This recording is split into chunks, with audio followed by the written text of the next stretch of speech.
Azara Klasika, absen 19 dari kelas 12 MIPA 2. Pada kesempatan kali ini, saya akan membuat video percobaan uji amilum pada bahan-bahan makanan yang telah disediakan untuk mengetahui ada tidaknya kandungan amilum atau karbohidrat dalam bahan-bahan tersebut. Nah, pertama-tama sebelum kita masuk ke percobaannya, tentu aja kita harus bersiap diri memproteksi tubuh kita sebelum melakukan percobaan, yaitu dengan menggunakan. Nah, sekarang kita udah gunain nih alat proteksi tubuh kita untuk percobaan kali ini, yaitu Just Lab. Nah, karena kita udah pakai Just Lab nih, udah siap banget buat uji coba. Selanjutnya, kita harus tahu dulu nih, alat dan bahan apa saja sih yang akan kita gunakan pada percobaan kali ini. Nah, untuk bahan makanannya sendiri, di sini saya menggunakan 8 bahan, yaitu ada keju, telur, tahu, buncis, biskuit, sereal, mie, dan juga roti. Sementara untuk bahan pelarutnya ada air dan betadin sebagai larutan iodin. Lalu untuk alat-alat yang kita gunakan itu ada sendok sebagai pengaduk dan juga di sini ada sarung tangan. Nah, sebelum kita masuk ke langkah percobaannya, tentu aja kita harus gunain sarung tangan dulu untuk menjaga kesterilan dan juga melindungi kita dari zat-zat yang berbahaya. Kita harus pakai sarung tangan ya teman-teman semua. Nah, kalau sarung tangannya udah dipakai, sekarang saatnya kita untuk memulai percobaan. Nah, yang pertama di sini kan ada 8 bahan makanan.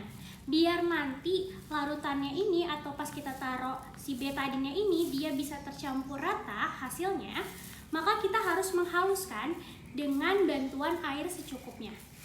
Jadi di sini akan kita haluskan satu-satu bahan makanannya. Kita mulai dari roti dulu.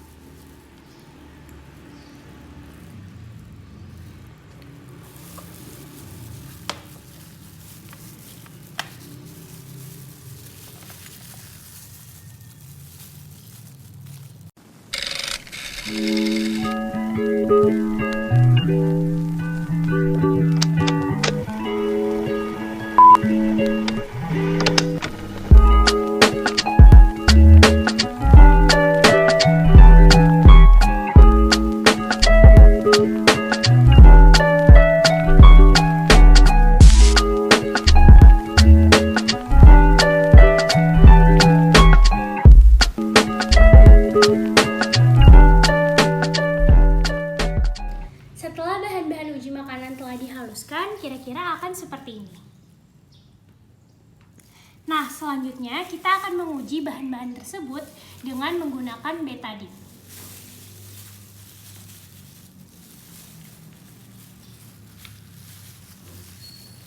Kita teteskan betadin ini pada bahan-bahan tersebut untuk menguji ada tidaknya kandungan amilum atau karbohidrat dalam bahan-bahan tersebut.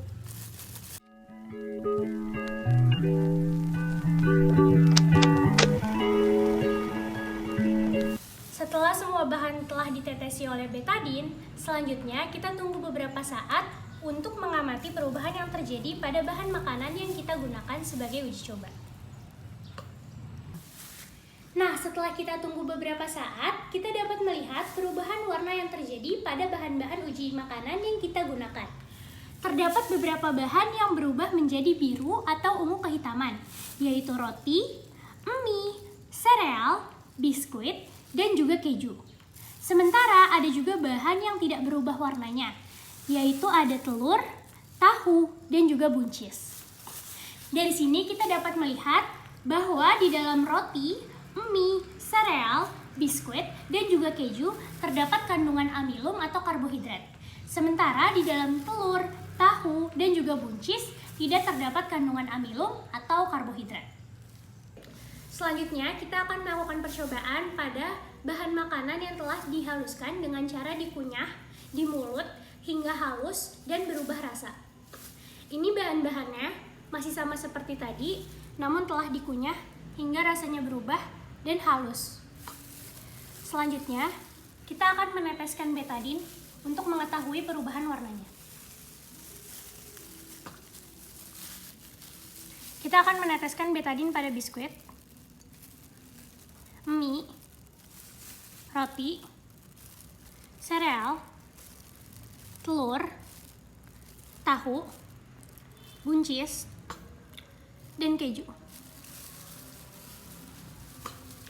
Kita tunggu beberapa saat hingga warnanya berubah. Setelah menunggu beberapa saat, kita dapat melihat perubahan warna yang terjadi pada bahan makanan yang kita uji. Nah, pertama pada biskuit. Terlihat bahwa pada uji coba sebelumnya, biskuit mengalami perubahan warna menjadi ungu kehitaman. Namun, pada percobaan kali ini, biskuit tidak mengalami perubahan warna, atau betadine masih tetap warnanya. Sementara pada mie, pada percobaan sebelumnya, mie berubah menjadi ungu kehitaman, dan pada percobaan kali ini juga tetap berubah menjadi ungu kehitaman. Roti juga masih tetap berubah menjadi ungu kehitaman seperti sebelumnya. Sementara sereal yang sebelumnya berubah menjadi ungu kehitaman, warna betadine menetap pada kuning kecoklatan. Pada telur, tahu, dan juga buncis, tidak terjadi perubahan warna seperti sebelumnya. Dan pada keju, perubahan warna masih tetap terjadi menjadi ungu kehitaman. Dengan begini, berarti setelah kita melakukan uji amilum dengan cara dikunyah, dihaluskan hingga rasanya telah hilang, terdapat beberapa makanan yang amilum atau kadar karbohidratnya pun ikut hilang, seperti biskuit dan sereal. Sementara pada mie, roti, dan keju, kadar karbohidratnya masih ada, hingga masih menunjukkan perubahan warna. Sekian untuk uji coba amilum dengan cara dikunyah. Pada kesempatan kali ini, saya akan memaparkan laporan yang telah saya susun, yaitu laporan praktikum uji bahan makanan. Laporan yang telah saya susun berjudul uji bahan makanan dengan metode iodin. Landasan teorinya yaitu makanan merupakan kebutuhan bagi makhluk hidup, terutama manusia.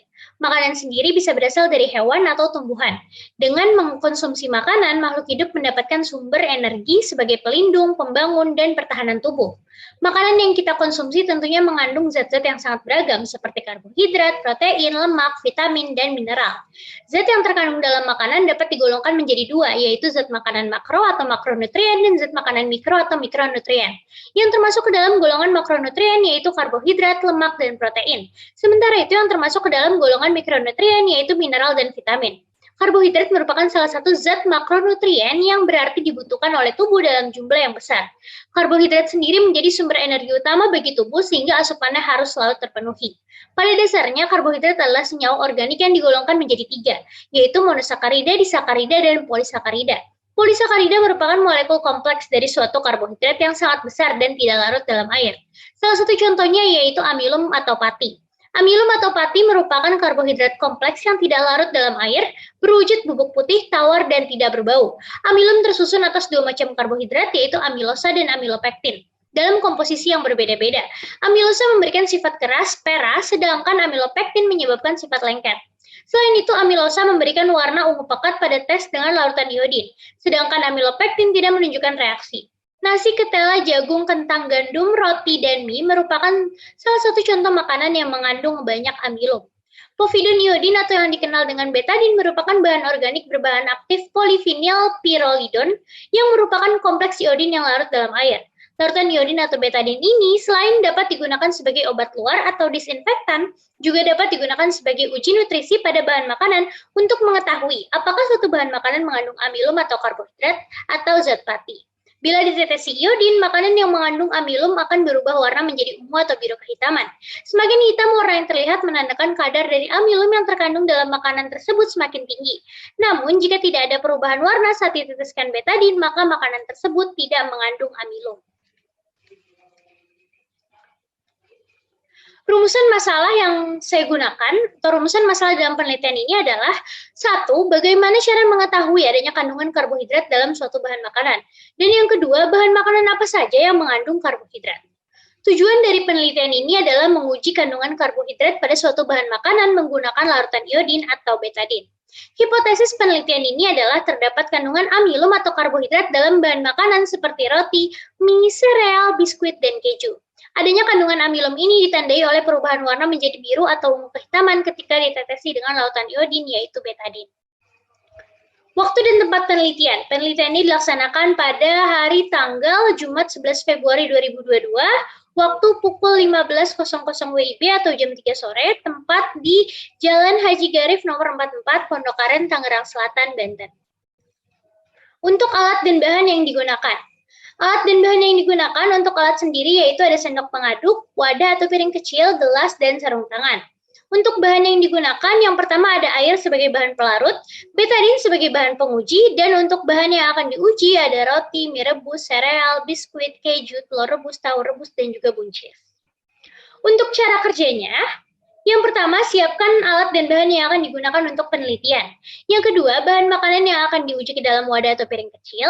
Yang ketiga, amati keadaan awal bahan makanan yang akan diuji. Yang keempat, haluskan setiap bahan makanan yang akan diuji menggunakan air secukupnya dan diaduk dengan sendok atau alat pengaduk. Yang kelima, setelah semua bahan halus, tetesi satu persatu bahan makanan yang akan diuji dengan betadin. Yang keenam, tunggu beberapa saat untuk mengamati perubahan warna yang terjadi. Yang ketujuh, setelah mengamati perubahan warna yang terjadi, catatlah hasil percobaan pada tabel hasil penelitian. Dan yang terakhir atau yang kedelapan, analisislah hasil penelitian yang dilakukan dan tulislah ke dalam laporan. Untuk hasil penelitian sendiri, ketika roti tawar yang awalnya berwarna putih ditetesi oleh betadin berubah menjadi ungu kehitaman. Untuk mie rebus awalnya berwarna kuning muda dan ketika ditetesi oleh betadin berubah menjadi biru kehitaman. Untuk sereal awalnya berwarna kuning dan ketika ditetesi betadin berubah menjadi ungu kehitaman. Untuk biskuit awalnya berwarna coklat dan ketika ditetesi oleh betadin berubah menjadi ungu kehitaman. Untuk keju awalnya kuning muda, lalu ketika ditetesi oleh betadin berubah menjadi ungu kehitaman. Untuk telur rebus awalnya berwarna putih dan kuning, ketika diteteskan tidak terjadi perubahan warna atau masih seperti warna betadin yaitu kuning kecoklatan. Untuk tahu rebus awalnya berwarna putih dan ketika ditetesi pun tidak terjadi perubahan warna atau masih berwarna seperti betadin yaitu kuning kecoklatan. Dan untuk buncis rebus pun masih sama, awalnya berwarna hijau tapi ketika diteteskan tidak menunjukkan perubahan warna atau masih berwarna seperti betadin yaitu kuning kecoklatan. Untuk pembahasannya, pada percobaan kali ini digunakan 8 bahan yang akan diuji kandungan karbohidratnya. Betadin digunakan pada percobaan ini sebagai larutan iodin untuk menguji ada atau tidaknya karbohidrat pada bahan makanan yang telah dipersiapkan. Bahan makanan yang akan diuji yaitu roti tawar, mie rebus, sereal, biskuit, keju, telur rebus, tahu rebus, dan buncis rebus. Berikut ini rincian pembahasan perubahan warna pada setiap bahan yang diujikan. Yang pertama, pada uji bahan roti tawar yang telah dihaluskan dengan bantuan air lalu ditetesi dengan betadin terdapat perubahan warna menjadi ungu kehitaman. Perubahan warna ini menandakan adanya kandungan amilum atau karbohidrat dalam roti tawar. Pada mie rebus yang telah dihaluskan dengan bantuan air lalu ditetesi dengan betadin, terdapat perubahan warna menjadi biru kehitaman. Perubahan warna ini menandakan adanya kandungan amilum atau karbohidrat dalam mie rebus. Yang ketiga, pada sereal yang telah dihaluskan dengan bantuan air lalu ditetesi dengan betadin, terdapat perubahan warna menjadi ungu kehitaman. Perubahan warna ini menandakan adanya kandungan amilum atau karbohidrat dalam sereal. Pada biskuit yang telah dihaluskan dengan bantuan air lalu ditetesi dengan betadin, terdapat perubahan warna menjadi ungu kehitaman. Perubahan warna ini menandakan adanya hubungan amilum atau karbohidrat dalam biskuit.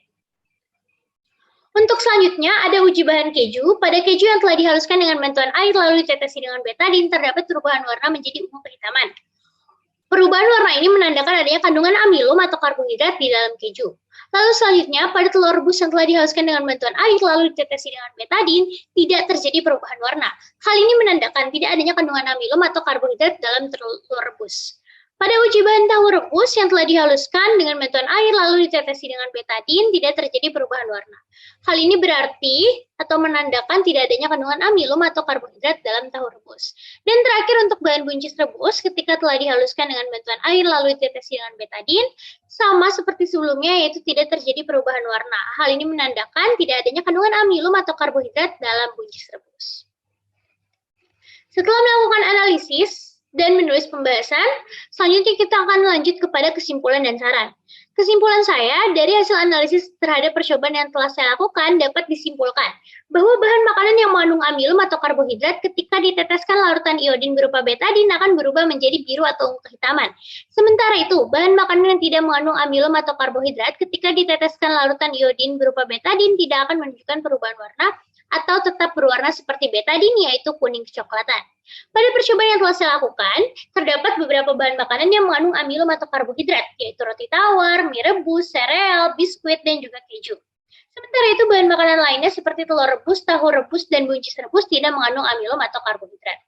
Masuk kepada saran, berdasarkan percobaan yang telah saya lakukan, kendala yang dihadapi adalah menghaluskan makanan yang padat, seperti sereal dan buncis, membutuhkan waktu yang lama yang sulit. Sebaiknya untuk bahan-bahan yang kurang bisa dihaluskan dengan air, bisa menggunakan alat bantu lain, seperti blender atau ulekan agar lebih mudah halus, sehingga penyebaran larutan iodin juga lebih merata. Untuk daftar pustaka, di sini terdapat daftar pustaka, ada 4 sumber yang saya jadikan referensi dalam menulis ataupun menyusun laporan ini. Untuk pemaparan laporan praktikum yang telah saya buat, cukup sekian dan terima kasih. Pada kesempatan kali ini, saya akan menjawab pertanyaan dari mata pelajaran fisika. Untuk yang pertama, untuk pertanyaannya yaitu untuk menghasilkan produk dalam fisika, penelitian dilakukan melalui proses ilmiah yang kita sebut dengan metode ilmiah. Metode ilmiah terdiri atas beberapa langkah dan setiap langkah dalam metode ilmiah melibatkan penggunaan satu atau lebih kecakapan ilmiah. Jelaskan langkah-langkah utama dalam metode ilmiah. Oke, sebelum kita membahas lebih jauh mengenai metode ilmiah, kita harus tahu bahwasanya sebelum ada metode ilmiah maka ada eksperimen. Dan eksperimen untuk apa? Eksperimen untuk menjawab permasalahan-permasalahan yang terjadi di sekitar kita tentunya, dan yang terjadi di dunia ini. Nah, eksperimen yang dilakukan tentu saja harus sistematis dan logis atau dapat diterima dengan akal sehat kita. Oleh karena itu, diperlukan suatu metode standar dalam pelaksanaannya. Maka digunakanlah metode ilmiah. Nah, metode ilmiah itu apa sih? Metode ilmiah itu merupakan suatu prosedur atau cara pemecahan masalah dengan menggunakan langkah-langkah yang telah tersusun secara sistematis. Nah, langkah-langkah tersebut juga melalui konsep dasar berpikir ilmiah, yaitu analitis, logis, objektif, konseptual, dan empiris. Lalu, apa aja sih langkah-langkah dalam metode ilmiah? Nah, kita masuk ke langkah pertama, yaitu mengidentifikasi masalah. Identifikasi masalah dapat dilakukan dengan melakukan pengamatan. Untuk mencari tahu nih, masalah apa sih yang lagi terjadi di sekitar kita dan masalah apa sih yang harus kita cari tahu. Nah, untuk mencari masalah yang akan diteliti, ini ada 2 cara untuk melakukannya. Yang pertama yaitu dengan pengamatan kuantitatif, di mana pengamatan dilakukan dengan cara mengamati data-data berupa angka. Nah, yang kedua yaitu pengamatan kualitatif, di mana pengamatan dilakukan dengan menggunakan indera-indera yang kita miliki. Jadi ada 2 tuh tadi, kuantitatif dan kualitatif. Nah, yang kedua, kita masuk ke perumusan masalah. Perumusan masalah apa sih? Perumusan masalah itu merumuskan suatu masalah yang dilakukan dengan mengajukan pertanyaan mengenai objek penelitian yang akan kita teliti. Nah, untuk merumuskan atau melakukan perumusan masalah sendiri, ini ada 3 hal penting yang harus kita ketahui. Yang pertama, pertanyaan yang diajukan itu harus jelas. Jadi tahu mau dibawa kemana gitu pertanyaannya dan nggak bertele-tele. Lalu yang kedua, tidak menimbulkan penafsiran ganda atau jelas tadi seperti yang pertama, jadi lebih jelas, jadi nggak bikin salah paham dan lain sebagainya. Dan yang ketiga diajukan dalam bentuk kalimat tanya, tentunya karena kan namanya juga perumusan masalah, pertanyaan mengenai objek penelitian, jadi harus dalam bentuk kalimat tanya. Oke, lanjut kepada metode ketiga yaitu mengumpulkan informasi. Nah, setelah kita udah punya nih masalah apa sih yang mau kita gali, yang mau kita cari tahu, dan kita udah merumuskan masalahnya, kita harus nyusun nih dasar teori untuk penelitian yang akan kita lakukan. Nah, caranya ini banyak banget, mungkin bisa dengan mengkaji berbagai literatur seperti membaca buku, menganalisis laporan-laporan yang udah ada di internet gitu kan, membaca artikel, jurnal, dan lain sebagainya yang tentunya berhubungan dengan topik yang akan kita angkat. Dan tentunya kita harus baca dari website ataupun buku-buku dan jurnal-jurnal yang valid gitu. Jadi biar isi dari dasar teori ini pun bisa dipertanggungjawabkan. Nah, selanjutnya masuk ke metode yang keempat, yaitu menyusun hipotesis. Nah, hipotesis itu apa sih? Hipotesis itu adalah dugaan sementara tentang penyelesaian masalah yang diajukan dalam penelitian ilmiah. Nah, hipotesis sendiri itu dinyatakan atau dirumuskan sebelum penelitian berlangsung. Jadi sebelum kita melakukan penelitian, kita ini udah bikin hipotesis dulu. Kira-kira dugaan kita nanti penelitian kita bakal berakhir seperti apa ya? Jawabannya bakal seperti apa? Nah, itu yang disebut dengan hipotesis. Oleh karena itu, karena hipotesis ini masih menduga-duga, makanya kita perlu uji kebenarannya melalui data-data hasil eksperimen yang kita lakukan.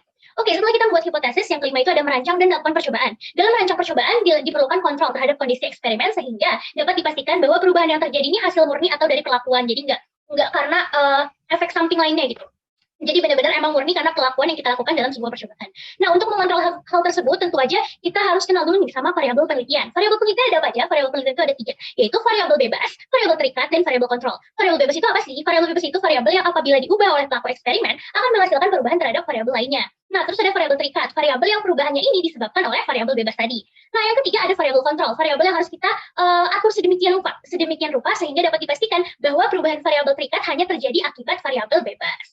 Oke, kalau kita udah kenal sama variabel tadi, kita dapat merancang dan melakukan percobaannya. Selanjutnya, kalau kita udah melakukan percobaan, apalagi yang keenam itu ada menganalisis data. Jadi data-data hasil percobaan yang udah kita kumpulkan, yang udah kita tulis, yang udah kita rekap, itu kan bisa kita olah, yang udah diolah juga dalam bentuk tabel, grafik, diagram, dan lain sebagainya. Intinya hasil data-data ini dapat kita analisis gitu kan. Jadi kita hubungkan dengan landasan teori yang tadi udah kita bikin, yang udah kita buat sedemikian rupa.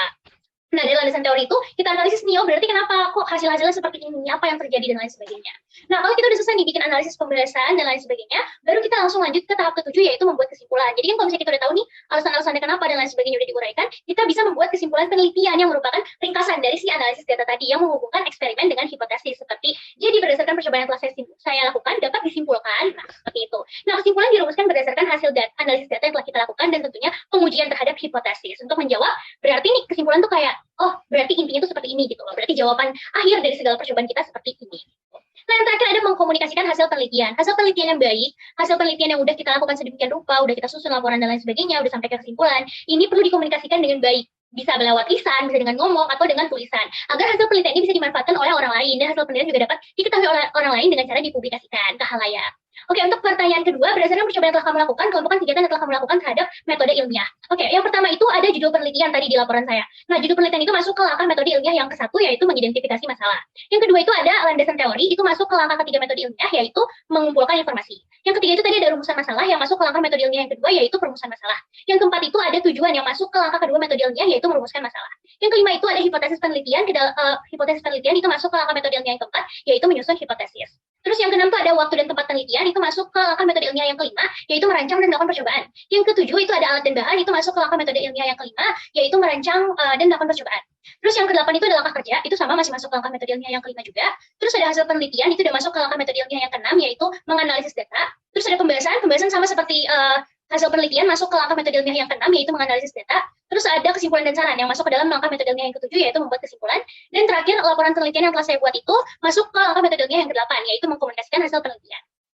Nah, selanjutnya untuk pertanyaan terakhir atau yang ketiga, jelaskan 3 hal yang harus dilakukan sebagai bagian dari keselamatan kerja pada percobaan kali ini. Jadi tentu aja sebelum dan saat, bahkan sampai setelah kita melakukan percobaan, kita harus menerapkan keselamatan kerja sebagai bagian dari percobaan tersebut, agar kita tetap aman gitu walaupun melakukan percobaan. Nah, sebelum kita melakukan percobaan, tentu aja kita harus pertama memastikan tempat percobaan bersih dan steril. Jadi sebelum kita melakukan suatu percobaan, kita harus pasti nih tempatnya bersih, terus nggak ada zat-zat yang dapat mengkontaminasi dan mempengaruhi percobaan nanti. Karena kan kita akan melakukan perlakuan terhadap hal yang kita uji. Jadi jangan sampai nanti ada zat-zat yang mengontaminasi dan hasilnya percobaan kita ini nggak valid. Terus habis itu yang kedua, kan tadi sebelum kita percobaan. Nah, saat kita percobaan, keselamatan kerja apa yang bisa dilakukan, yaitu menggunakan jas lab dan juga sarung tangan. Nah, jas lab dan sarung tangan itu seperti alat proteksi tubuh yang akan melindungi diri kita dari zat-zat yang berbahaya, seperti larutan iodin atau betadin, terus sampel makanan dan bahan kimia lainnya.